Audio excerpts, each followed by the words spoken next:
Mi nombre es ella. Y desde que tengo memoria, he vivido a la sombra de mi hermano mayor, Jake. Recuerdo mi 10º cumpleaños claramente. Mamá y papá le regalaron a Jake una nueva consola de juegos para Navidad ese año. Pero cuando llegó mi cumpleaños, 3 meses después, recibí un paquete de lápices de colores y un bloc de dibujo. ¿Te gusta dibujar, verdad?, dijo mamá mientras papá asentía con aprobación. Claro que me gustaba dibujar. Pero ¿qué niño de 10 años no preferiría una consola de juegos? Así funcionaban las cosas en nuestra casa. Jake recibía el iPhone más nuevo. Yo heredaba el suyo viejo. Jake recibía clases de tenis. Yo practicaba contra la puerta del garaje.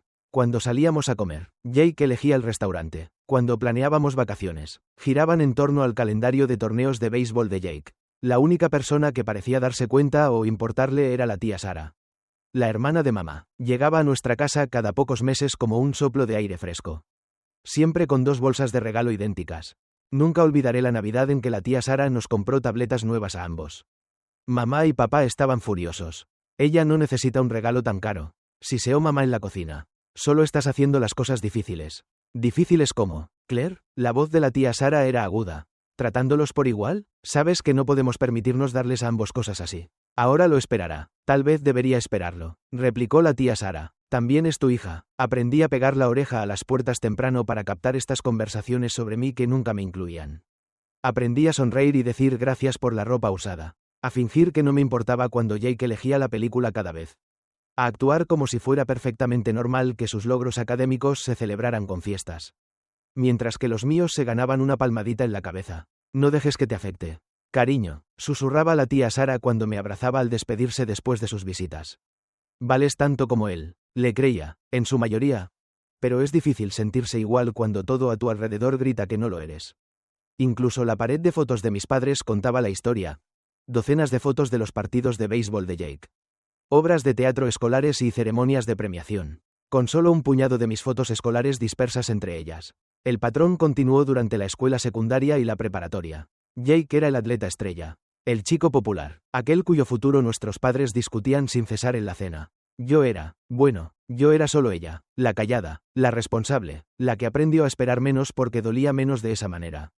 Pero todo cambió cuando nuestro abuelo falleció durante mi último año. Cuando su abogado nos llamó a todos después del funeral. Esperaba lo habitual.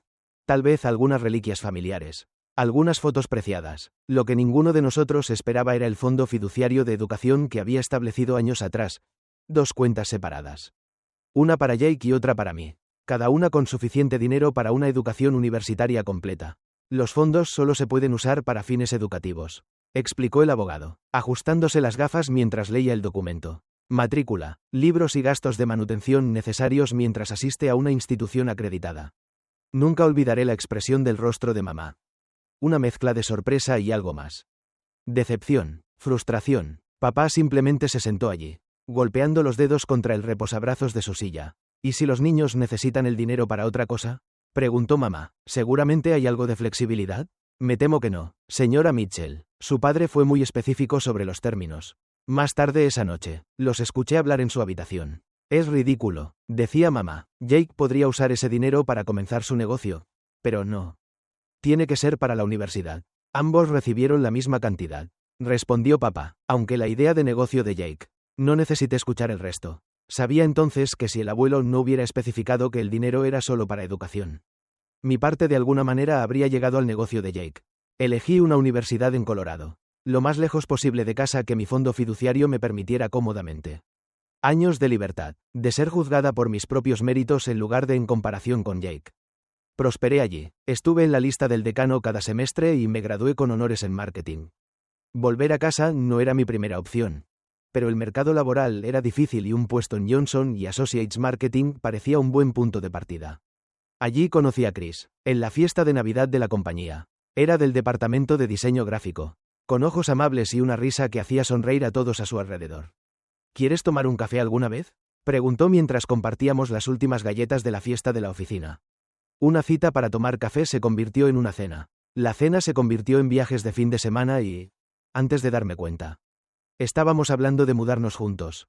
Mamá y papá parecían complacidos cuando llevé a Chris a casa para que los conociera. Estábamos discutiendo nuestros planes para alquilar un apartamento juntos cuando mamá de repente se animó. ¿Sabes?, dijo, dejando su taza de café.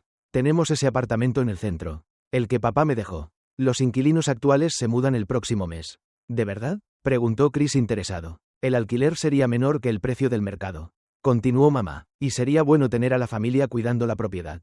Chris me apretó la mano debajo de la mesa. El apartamento estaba en una excelente ubicación y el alquiler reducido nos ayudaría a ahorrar para la boda. ¿Qué piensas? ¿Ella?, preguntó. Dudé por un momento, recordando todas las veces que los arreglos familiares habían jugado en mi contra. Pero esto se sentía diferente. Se trataba de mi futuro. De construir algo nuevo con Chris. Hagámoslo, dije, y su sonrisa hizo que cualquier duda persistente se desvaneciera. Firmamos el contrato de arrendamiento la semana siguiente. Y mientras movíamos nuestras cajas a lo que se convertiría en nuestro primer hogar juntos. Sentí que finalmente estaba entrando en la vida que siempre había querido. Vivir en el viejo apartamento del abuelo se sentía como vivir en un sueño. Chris y yo nos acomodamos en una rutina cómoda, haciendo nuestro el espacio con muebles que no combinaban. Conocer a sus padres, David y Linda, fue un punto culminante. Me recibieron con los brazos abiertos desde la primera cena. Eres exactamente lo que esperábamos que Chris encontrara, me dijo Linda una noche mientras limpiábamos después de la cena del domingo. Alguien amable, inteligente y con los pies en la tierra. Todo parecía estar encajando perfectamente. Luego, una mañana, mirando 2 líneas rosadas en una prueba de embarazo. Nuestro futuro se enfocó aún más nítidamente. Chris. Mi voz temblaba cuando lo llamé al baño. Necesito mostrarte algo. Miró la prueba y luego esbozó una enorme sonrisa. Vamos a tener un bebé. Cuando asentí, me levantó y me dio vueltas. Con cuidado de no apretar demasiado. Esto es perfecto. Necesitamos adelantar la boda. Quiero que nuestro bebé tenga padres casados desde el primer día. Decírselo a mis padres fue angustioso.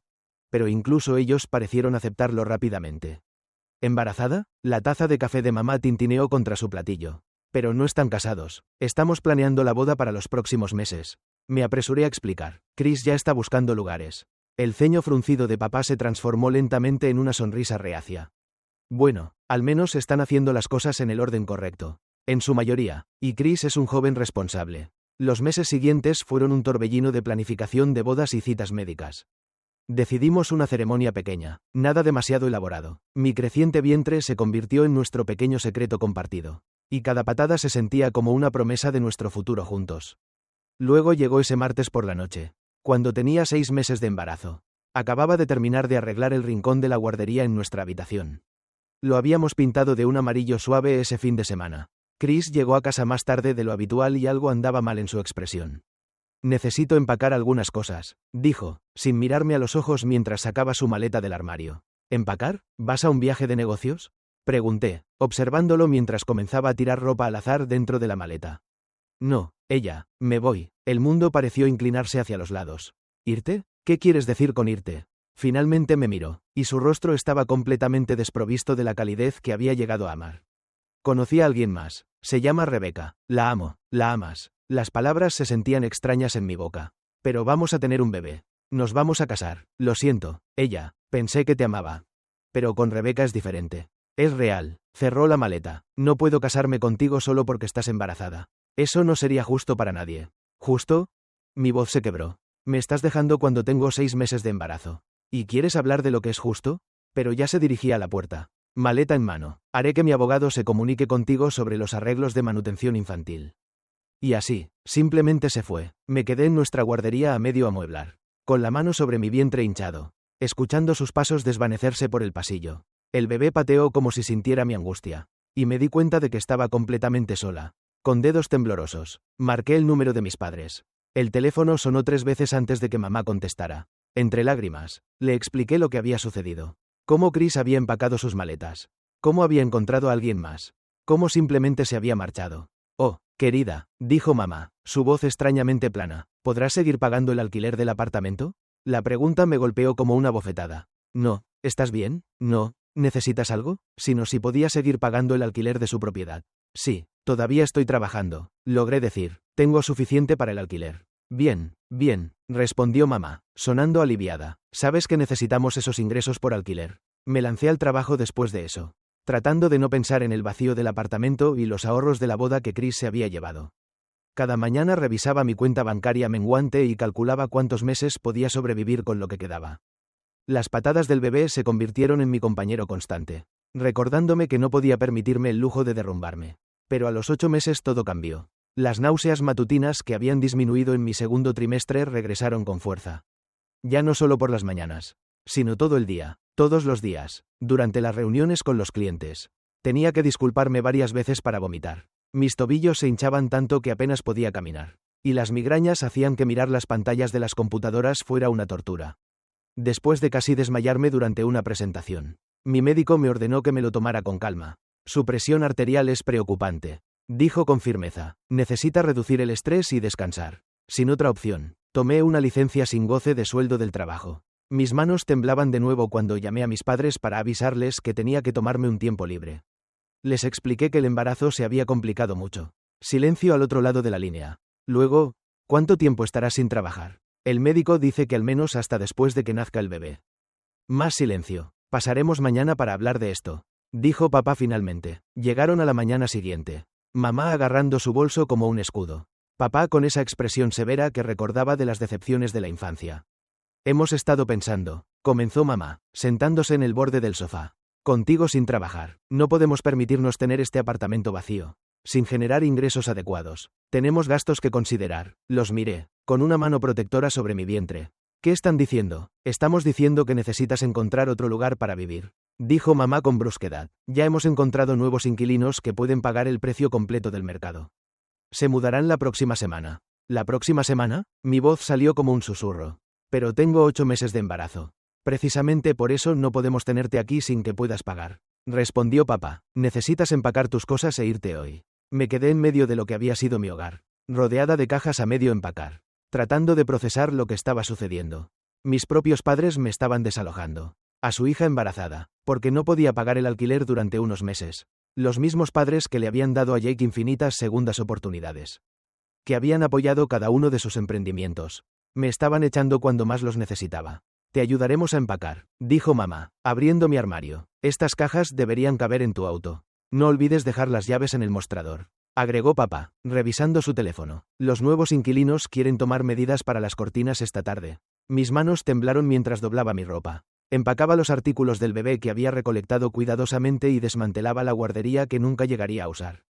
Con cada artículo que empacaba, la realidad de mi situación se hacía más clara. Estaba a punto de quedarme sin hogar a los 8 meses de embarazo. Una vez que mi auto estuvo cargado, me senté al volante, viendo a mis padres llamar inmediatamente a los nuevos inquilinos. Ni siquiera se despidieron. Desesperada, llamé a Jake. Necesito ayuda, dije cuando contestó, explicando la situación entre lágrimas. ¿Podría quedarme contigo por un tiempo? ¿Solo hasta que encuentre una solución? ¿Estás bromeando? Se burló Jake. Tengo compañeros de cuarto. Ella. No puedo tener a una embarazada aquí. Además, si mamá y papá te echaron, debes haberla cagado de verdad. Después de colgar, me senté en mi auto lleno, con una mano sobre mi vientre, sintiéndome más sola que nunca en mi vida. Entonces recordé a la tía Sara, la única persona que siempre me había tratado como si importara. Tía Sara. Mi voz se quebró cuando contestó. Ella, cariño, ¿qué pasa? Le conté todo. La partida de Chris. Las complicaciones del embarazo. Mis padres desalojándome. Jake negándose a ayudar. Antes de que pudiera preguntar, me interrumpió. Sube a tu auto ahora mismo y ven a mi casa. Estoy preparando la habitación de invitados en este momento. 2 horas más tarde, estaba envuelta en los brazos de mi tía en su porche delantero. Sollozando en su hombro. Esos desalmados, murmuró, y luego respiró hondo. No importa, ahora estás en casa, cariño, tú y este bebé están en casa. Me ayudó a desempacar, transformando su habitación de invitados en un refugio acogedor. Armó la cuna que había traído. Arregló la ropa del bebé en la cómoda y colgó cortinas alegres. ¿Ves?, dijo, retrocediendo para admirar nuestro trabajo.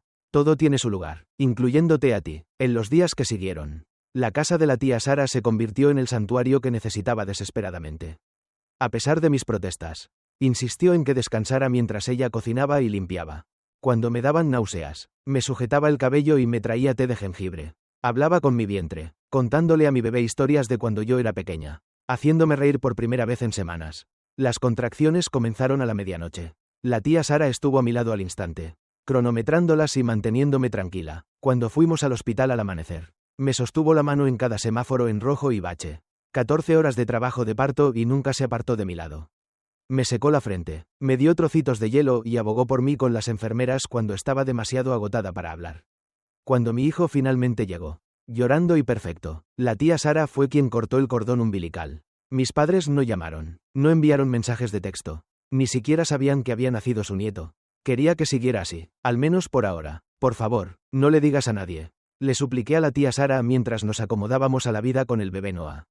Ni siquiera a la familia. Es tu historia, cariño, me aseguró. Tu hijo, tus reglas. Caímos en una rutina pacífica. Noah era un bebé fácil. Dormía bien y mamaba como un campeón. Nuestra burbuja tranquila se sentía segura, protegida del juicio y el dolor del mundo exterior. Luego, 2 meses después del nacimiento de Noah, mi teléfono sonó. El nombre de Linda apareció en la pantalla. La mamá de Chris. Mi corazón se detuvo. Ella, su voz estaba cargada de emoción. ¿Podríamos reunirnos? David y yo necesitamos verte. Algo en su tono me hizo decir que sí. Llegaron a la casa de la tía Sara 1 hora más tarde. Y en el momento en que abrí la puerta, ambos me abrazaron. Lo sentimos mucho, sollozó Linda. Acabamos de descubrir lo que hizo Chris. David parecía furioso y desconsolado al mismo tiempo. Nunca nos lo dijo. Rompió. Cada vez que preguntábamos por la boda o el bebé. Cambiaba de tema. Sabíamos que algo andaba mal. Pero finalmente lo confrontamos. Continuó Linda. Nos dimos cuenta por el tiempo que debiste haber tenido al bebé. Cuando lo presionamos, lo admitió todo. Dejarte. La otra mujer. Todo. Vinimos tan pronto como lo supimos. Agregó David. ¿Es nuestro nieto? Los llevé a donde Noah estaba durmiendo en su Moisés. Se quedaron sobre él. Las lágrimas fluían libremente. Es perfecto, susurró Linda. Queremos ayudar, dijo David con firmeza, sacando un sobre. Esto es para gastos inmediatos. $10,000. Y esto, levantó un juego de llaves. Esto es para nuestra propiedad de alquiler en Oak Street. Es tuya, sin alquiler, por el tiempo que la necesites. También estableceremos un pago mensual de manutención. Agregó Linda, independientemente de lo que haga nuestro hijo. Este bebé es nuestro nieto. Y tú eres la madre de nuestro nieto. Cuidamos de la familia. Rompí a llorar, abrumada por su amabilidad. Estas personas, que no tenían ninguna conexión biológica conmigo, que fácilmente podrían haberse puesto del lado de su hijo, estaban ofreciendo más apoyo que mi propia carne y sangre. La mudanza a Oak Street sucedió rápidamente. La tía Sara organizó todo mientras yo me concentraba en Noah. Y en un día nos instalamos en un hermoso apartamento de 2 habitaciones con una guardería que era el doble del tamaño del anterior.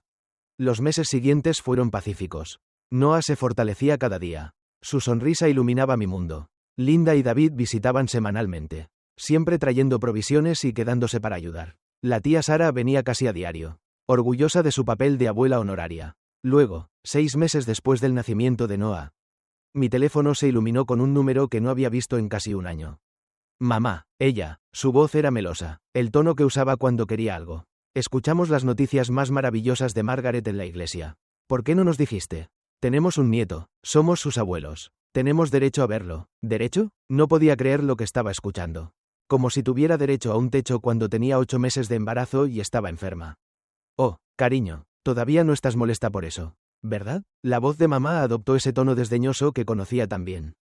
Teníamos que proteger nuestra inversión. Ya sabes, negocios. Mi voz se quebró. Era tu hija, llevando a tu nieto. La voz de papá interrumpió. Estaban en altavoz ahora. Escúchame, jovencita, estás siendo vengativa. Somos los abuelos de ese niño y nos debes acceso a él.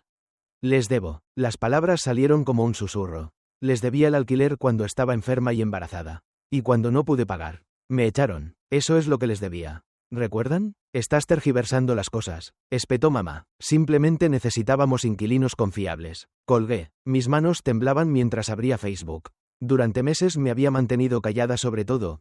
El desalojo. El abandono. Todo. Pero su audacia, su intento de reescribir la historia. Rompió algo en mí. Empecé a escribir. El año pasado. Cuando tenía 8 meses de embarazo. Enferma con complicaciones y recientemente abandonada por mi prometido. Mis padres me desalojaron de su propiedad de alquiler porque necesitaba tomar una licencia médica sin goce de sueldo.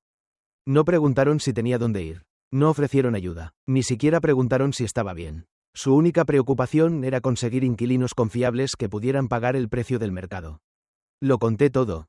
Cómo habían elegido el dinero por encima de su hija y su nieto por nacer. Cómo mi hermano se había negado a ayudar. Cómo la tía Sara me había salvado. Cómo los padres de Chris, que no tenían ninguna obligación conmigo, habían mostrado más compasión que mi propia familia. La publicación se volvió viral dentro de nuestra comunidad. En cuestión de horas, amigos la compartieron, colegas la compartieron, miembros de la iglesia la compartieron. Los comentarios inundaron la publicación. No puedo creer que le hicieran esto a su propia hija. ¿Qué clase de abuelos se preocupan más por el alquiler que por su hija embarazada? Esto explica por qué dejaron de venir a los eventos de la iglesia. Mamá y papá intentaron controlar los daños en los comentarios. Ella está exagerando. Ofrecimos ayuda. Ella se negó. Siempre ha sido dramática. Entonces la tía Sara intervino con su propio relato detallado, incluyendo fechas, horas y citas exactas. Publicó fotos del día que me desalojaron. Mi auto lleno con todo lo que poseía. Mi figura obviamente embarazada luchando con las cajas. Presencié cómo mi hermana y mi cuñado elegían el dinero por encima del bienestar de su hija. Escribió, los vi desalojarla cuando estaba vulnerable y enferma. Todo lo que ella ha dicho es verdad. Y tengo documentación para probarlo. La respuesta de la comunidad fue rápida y unánime. Personas que habían conocido a mis padres durante décadas expresaron su disgusto. Su imagen cuidadosamente cultivada de padres y abuelos devotos se derrumbó en tiempo real. Un comentario enojado tras otro. Ha pasado un año desde esa publicación de Facebook. Noah ya camina, correteando por nuestro hermoso apartamento con la confianza de un niño que sabe que es profundamente amado. No por todos, sino por las personas adecuadas. Mis padres todavía lo intentan a veces. Tarjetas de Navidad, mensajes de cumpleaños, mensajes de voz sobre la curación familiar y seguir adelante. El mes pasado incluso enviaron una carta de un abogado sobre los derechos de los abuelos. Se la entregué directamente a David, que resulta ser un abogado jubilado. No te preocupes, dijo, leyéndola con una sonrisa divertida. No tienen un caso, no después de lo que hicieron.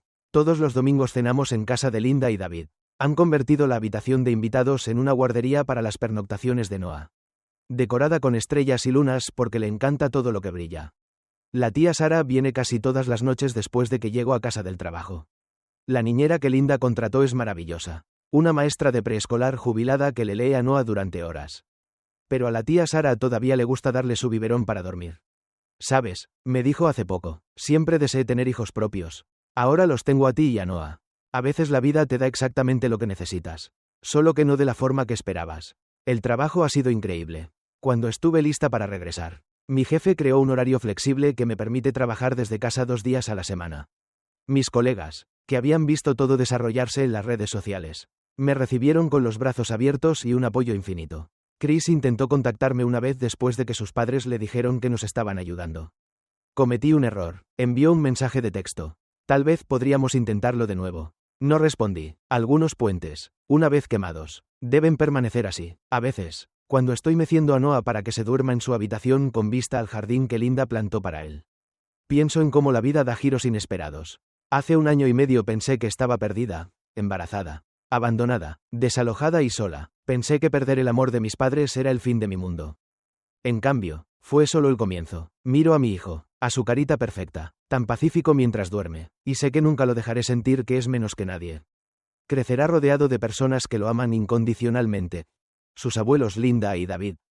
Su querida tía Sara y yo. Sí, algunas personas en la ciudad todavía susurran sobre lo que sucedió. Dejan de hablar cuando entro a la cafetería o me miran con simpatía en el supermercado.